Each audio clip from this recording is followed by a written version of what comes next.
Samsung தொழிலாளர்கள் முன்வைத்த கோரிக்கைகள் தொடர்பாக தமிழக அரசு நடத்திய பேச்சுவார்த்தையில் சுமூக உடன்பாடு எட்டப்பட்டு புரிந்துணர்வு ஒப்பந்தம் கையெழுத்தானதாக அறிவிப்பு தற்போது வெளியாகியிருக்கிறது. இதுகுறித்த கூடுதல் விவரங்களோடு இணைகிறார் நமது செய்தியாளர் அபினேஷ். வணக்கம் அபினேஷ், இது குறித்த கூடுதல் விவரங்களை பதிவு செய்யலாம். சாம்சங் தொழிலாளர்கள் கடந்த 2 வாரங்களுக்கும் மேலாக பல்வேறு கோரிக்கைகளை முன்னிறுத்தி வேலைநிறுத்த போராட்டத்தில் ஈடுபட்டு வந்தாங்க.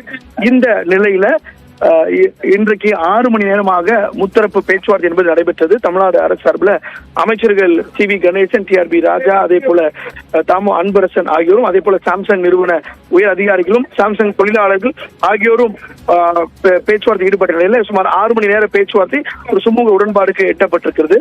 15 அம்சங்களை முன்னிறுத்தி அதற்கான புரிந்துணர்வு ஒப்பந்தத்தை அமைச்சர்கள் முன்னிலையில அந்த பேச்சுவார்த்தை சாம்சங் தொழிலாளர்களுடைய பிரதிநிதிகளும் அதே போல சாம்சங் நிறுவனத்துடைய உயர் அதிகாரிகளும் கையெழுத்திட்டு இருக்காங்க.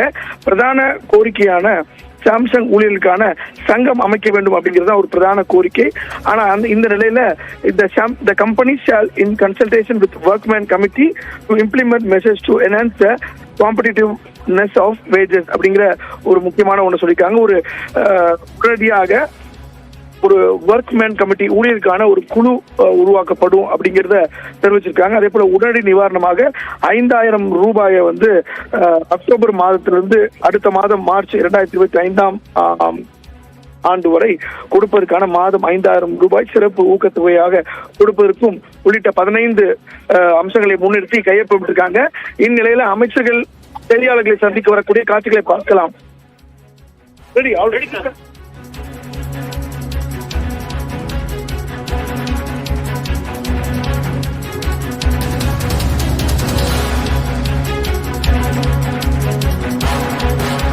விவரங்களுக்கு நன்றி அபினேஷ்.